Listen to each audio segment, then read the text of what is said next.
Okay students, तो जैसे हम लोगों ने आगे के वीडियो के अंदर देखा कि बहुत सारी एप्लीकेशंस है लेज़र की।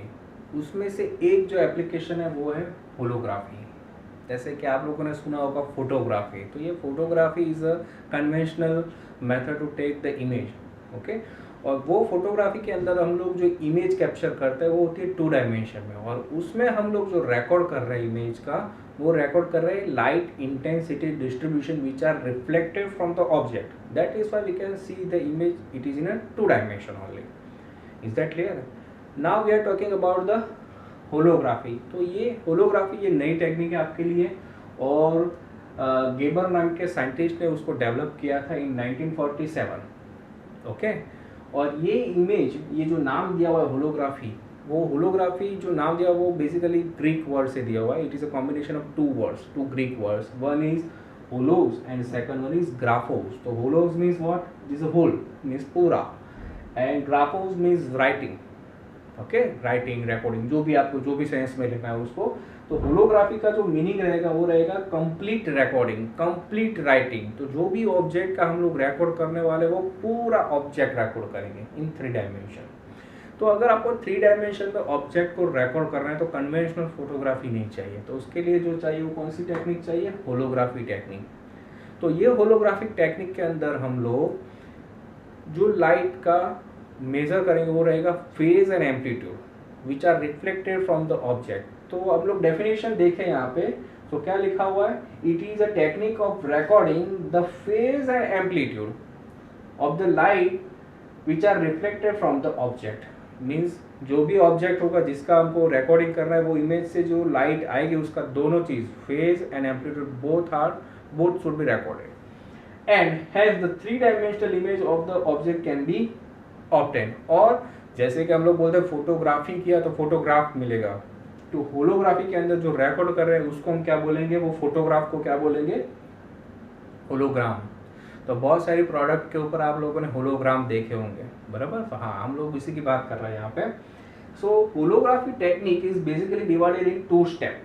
तो फर्स्ट जो स्टेप रहेगा हम लोग करने वाले यहाँ पे, which is recording of hologram, or we can say it is a construction of hologram, and this construction of holography is totally based on interference of coherent light waves।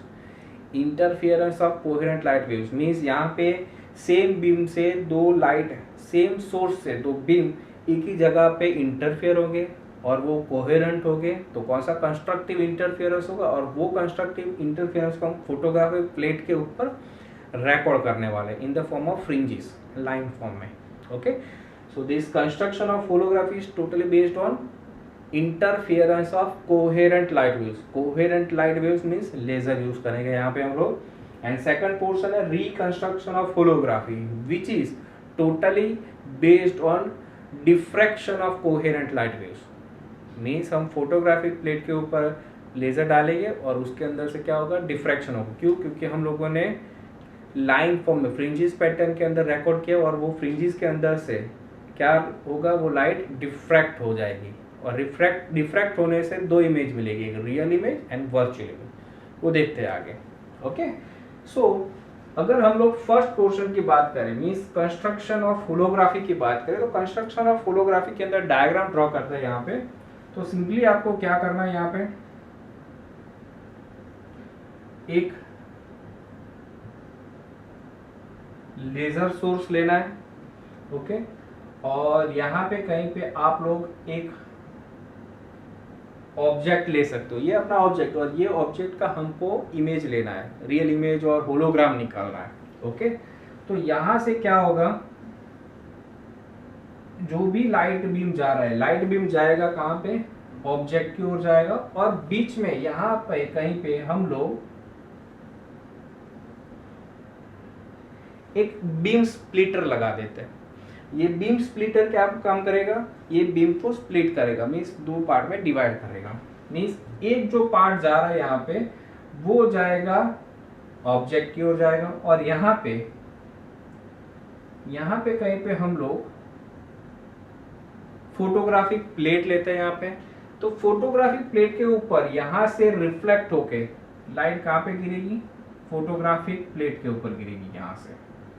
यहाँ से फोटोग्राफिक प्लेट के ऊपर जाएगी और एक beam splitter से split होके एक बीम जाएगा यहाँ पे, जिसको हम नाम दे रहे हैं यहाँ पे R. Means same laser source से जो बीम निकल रहा है वो बीम को हमने दो पार्ट में डिवाइड किया। एक बीम जाएगा ऑब्जेक्ट की ओर, जिसको हम लोग बोलेंगे signal wave, otherwise object wave. और दूसरा जो यहाँ से जा रहा है जो बीम को हम लोग बोलेंगे लाइट रेज को, हम लोग बोलेंगे इसको reference wave. Okay, so it is a laser source, laser beam रखा हुआ है हम लोगों ने और सेम सोर्स से ये दोनों वेव निकले यहाँ पे। Okay, which is a coherent source. और वो कोहेरेंट सोर्स कहाँ पे इंटरफियर कर रहा है, तो आप लोग यहाँ पे देख सकते हो फोटोग्राफिक प्लेट के ऊपर वो क्या हो रहा है, इंटरफियर हो रहा है। इज दैट कौन कौन सा बीम, एक तो signal wave means object wave और रेफरेंस बीम, दोनों इंटरफियर हो रहे हैं फोटोग्राफिक प्लेट के ऊपर और वहां पे वो रिकॉर्ड हो जाएंगे इन the form of fringe pattern. Fringe pattern means ऐसे लाइन फॉर्म में वो रिकॉर्ड हो जाएंगे ऐसे करके। तो ये जो आपका बन गया वो होलोग्राम बन गया। बट ये जो होलोग्राम हुआ वो आपको कैसे दिखेगा, वो आपको सिंपल एक ऑर्डिनरी नेगेटिव फिल्म जो होती है ना ऐसे ही दिखेगा, आपको कुछ 3D नहीं दिखेगा अंदर। 3D देखने के लिए हमको दूसरा पोर्शन करना पड़ेगा। तो that is all about the construction of holography. Simple है ये वाला। Now we are talking about the second part, reconstruction of holography. तो आप लोगों को पता है कि रिकंस्ट्रक्शन ऑफ होलोग्राफी क्या होता है। तो रिकंस्ट्रक्शन होलोग्राफी क्या करना है, यही फोटोग्राफ मीन्स ये जो होलोग्राम था उसको डेवलप करना है और डेवलप्ड होलोग्राम को हमको लेना है यहाँ पे। मीन्स ये जो हो गया आपका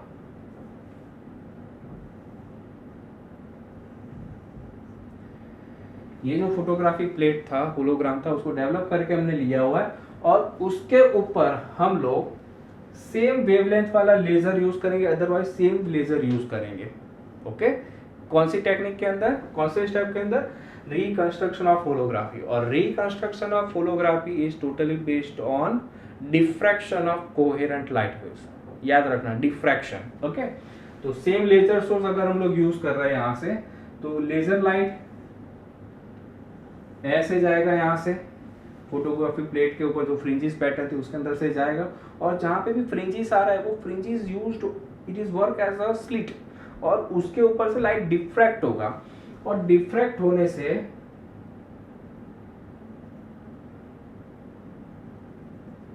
आपको और एक इमेज मिलेगा। तो यहाँ पे ये जो ऑब्जेक्ट का आपको यहाँ पे इमेज मिलेगा वो वर्चुअल इमेज मिलेगा, यहाँ पे जो मिलेगा वो, और यहाँ पे जो इमेज मिलेगा वो आपको मिलेगा रियल इमेज। यहाँ पे आपको रियल इमेज मिलेगा और इस साइड आपको वर्चुअल इमेज मिलेगा। और ये जो था आपका जो सेम लेजर सोर्स यूज कर रहे हो आप लोग यहाँ पे, तो सेम लेजर सोर्स के अंदर जो चीज आप लोग यूज करोगे यहाँ पे सेम लेजर सोर्स के बारे में, तो ये वेव्स को हम लोग बोलेंगे रीड आउट वेव। ये जो वेव जा रहा है उसको हम लोग बोलेंगे read out wave, otherwise reconstructive wave. Okay, और वो wave photographic plate means hologram के ऊपर से क्या होगा, डिफ्रैक्ट होगा और डिफ्रैक्ट होने से आपको दो इमेज मिलेगा, एक वर्चुअल और एक रियल। और यहाँ पे से ऑब्जर्वर उसको देखेगा, ये यहाँ से ऑब्जर्वर उसको देखेगा। तो वर्चुअल इमेज कहाँ पे दिख रही, at the far end of the observer, एकदम ठीक सामने दिखेगा। और रियल इमेज जो दिख रही है आपको वो होलोग्राफ और ऑब्जर्वर के बीच में दिखेगा। ओके, और ये इमेज को हम लोग क्या बोल सकते हैं, स्टीरियोस्कोपिक इमेज रहेगा। Okay, which can be recorded, आप उसको रिकॉर्ड भी कर सकते हो। बट हमारे काम का यहाँ पे 3D इमेज है यहाँ पे। तो ये ऑब्जेक्ट का आपको डिफरेंट पर्सपेक्टिव देखना है, आपको घुमा के ऐसे अलग अलग पोर्शन देखना है उसको। तो किसको घुमाना पड़ेगा, ऑब्जर्वर को क्या होना पड़ेगा, मूव होना पड़ेगा to see the different perspective of the object, virtual image को देखने के लिए। तो that is all about the होलोग्राफी। ये हो गया कंस्ट्रक्शन ऑफ होलोग्राफी और ये हो गया रिकंस्ट्रक्शन ऑफ होलोग्राफी। ओके, तो ये बेसिक आइडिया है आपका होलोग्राफी टेक्निक का। और ये टेक्निक का यूज आप लोग एप्लीकेशन कहाँ पे कर सकते हो, तो यहाँ पे एप्लीकेशन लिखा हुआ है हमने, it is used in data storing system. Okay, जहाँ पे भी डेटा आपको स्टोर करना है उसके अंदर यूज कर सकते हो। It is used in producing the 3D image, जैसे हम लोगों ने 3D इमेज यहाँ पे प्रोड्यूस किया, वहाँ पे आप लोग होलोग्राफी यूज कर सकते हो। It is used in displaying the 3D image, इस डिस्प्ले के लिए ही हो गया, ये डिस्प्ले भी कर सकते हो उसको। And next it is used in 3D scanners and printers, दोनों पे आप लोग यूज कर सकते हो। तो इट मीन्स जहाँ पे भी 3D वर्ड आ रहा है वहाँ पे, तो आप लोग क्या यूज कर सकते हो, होलोग्राफी टेक्निक का यूज कर सकते हो। Is that clear? Okay, thank you.